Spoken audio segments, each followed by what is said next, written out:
আসসালামু আলাইকুম রহমতুল্লাহ। আজকে আপনাদেরকে এক নেতার প্রাডো গাড়ির একটা গল্প শুনি। এলাকাতে একটা প্রাডো গাড়ি 2005 আগস্টের পরে কিনে হয়েছে। নেতা মোটামুটি এটা নিয়ে ঘুরে ঘাড়ে। তো ভালো কথা, নেতার কাছে পয়সা হয়েছে, নেতা প্রাডো গাড়ি কিনতে পারে। তো প্রাডো গাড়িটি এনে তার সামসাদেরকে বলছে যে এই গাড়িটা কিনতে তার অনেক সমস্যা হয়েছে। কি সমস্যা হয়েছে? এটা অনুমোদন পাওয়া যায় না। এটা মিনিমাম মন্ত্রী লেভেলের লোকরা এটাতে চড়ে এবং এটা একদম ডক্টর ইউনুস লেভেলের লোকরা এটা সিগনেচার করে এটা পাস করতে হয়, না হলে এই গাড়ি রাস্তায় চলে না। এই সামসারা চিন্তা করে আরে হাসা, হ্যাঁ রাইট, একটা হ্যাডমের একটা কিছু আমি শত শত কোটি টাকার মালিক হলেও হইতে পারি, মাগার ফ্রাডো গাড়ি তো কেনার সুযোগ নেই। তা আমি বাহারাইনের কিছু কার্য মানে লোকজনের লাইফ লিডিং, বাংলাদেশের লোকজনের লাইফ লিডিং আমি বিশ্লেষণ করে দেখলাম যে এখানে এমন এমন কিছু বাহারাইনি আছে যারা থাকে ভাড়া বাসায়, তার নিজের একটা ফ্ল্যাট পর্যন্ত নাই, একটা ঘর পর্যন্ত নাই। সে কোথাও চাকরি করে 250-300 দিনার 400 দিনার তার বেতন। হ্যাঁ, সে একটা গাড়ি কিস্তি মিস্তিতে এমনি এমনি লই চলে। বিয়ে তো 2-4টা করে নর্মালি, যাকে নিয়ে দেখা গেছে তার জীবনে কোনো সঞ্চয় নেই, তার কোনো পুঁজি নেই, কিন্তু সে লাইফ লিড করতেছে যেটা আমাদের দেশের সুপার রিচ পিপলের যে লাইফ লিড করে। তা দেখেন গাড়ি আছে, 12 রেস্টুরেন্টে খায়, ঘুরতেছে, ফ্ল্যাট আছে, ভাড়া হোক না ভাড়া, তারা খুব সুন্দর। এখানে এসে আপনাকে মনে হবে যে পুরা দেশের সবাই মনে হয় পয়সাওয়ালা। আসলে এমনটা না। আর আমাদের দেশে দেখেন 1-1.5-2 কোটি টাকা দিয়ে জায়গা কিনে, কিন্তু সে বাজারে যায় রিক্সাত করি, টেম্পো সিঙ্গিত করি বা টমটমে করি অথবা হাঁটি। সে দেখা গেছে বেশিরভাগ লোক আমাদের দেশে, বেশিরভাগ লোকের তো নিজের ঘর আছে, নিজের একটা থাকার ঘর আছে, এবং চাইলে 5-7 লাখ টাকা দিয়ে গাড়ি যে কেউ কিনতে পারে। হয়তো বা অপারেটিংয়ের মান্থলি যে খরচটা ওটা একটু ডিফিকাল্ট হয়ে যাবে, কিন্তু আসলে কোনো দিক থেকে আমরা কিন্তু বহির বিশ্ব থেকে পিছানো নাই, শুধু আমরা চিন্তাগত দিক থেকে পিছানো আছি। মাইন্ড, আমরা অর্থে সম্পদে গরিব না, আমরা চিন্তার দিক দিয়ে গরিব।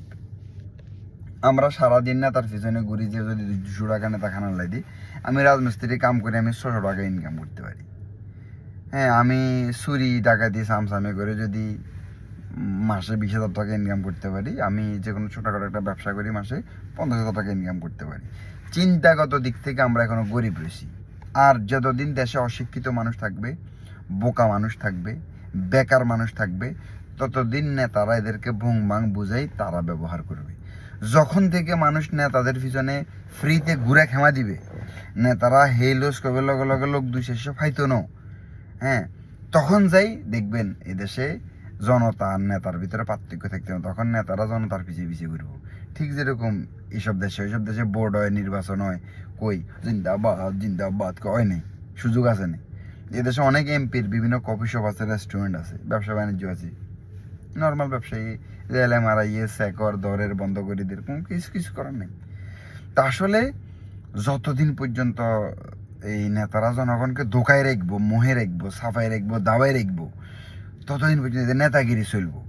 যখন জনগণ তাদের পাওয়ার বুঝি যাবো যে কিরে আমি তো সাইলে ইনকাম করতে পারি, হ্যাঁ আমার তো নিজের গাড়ি আছে, হুন্ডা আছে, ঘর আছে, জায়গা আছে, জমি আছে, আমার ছেলে কেন হাতের পিছনে যাবো, তখন এরকম লোক যখন বাড়ি যাবো তখন নেতাদের নেতাগিরি আর থাকতো না। এই জন্য আগামী প্রজন্মকে আপনি শিক্ষা এবং সঠিক জ্ঞান এবং ব্যবসায়িক লাইন দিয়ে যান, দেখবেন এরা নেতার পিছিয়ে ঘুরতো না। সঠিক শিক্ষা দিয়ে যান, তাদেরকে একটা ব্যবসার একটা লিঙ্ক ধরাই দিয়ে যান, ব্যবসা করার জন্য উপদেশ দিয়ে যান, দেখবেন আগামী প্রজন্ম আগে যাবো। এই দেখেন কোনো পয়সাওয়ালা ছেলের ঘরের কোনো পয়সাওয়ালা লোকের ছেলে কিন্তু 500 টাকা মারামারি করতে যায় না।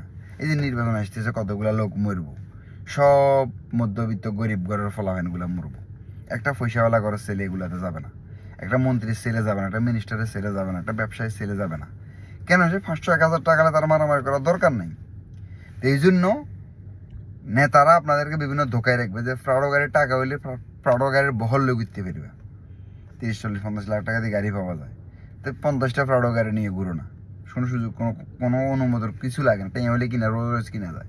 ওই যে বসুন্ধরা গ্রুপ, হেরা এমপি মন্ত্রী এর করে মানে টাইম নেই, এরকম ফিতে যায় হাজিরা দেয়। তো এই জন্য নেতাগিরি চলবে ততদিন, জনগণকে ধোকায় রাখবে যতদিন। ধোকা থেকে বের হও, নিজের জীবন নিজে সমৃদ্ধ করো। আসসালামু আলাইকুম রহমতুল্লাহ।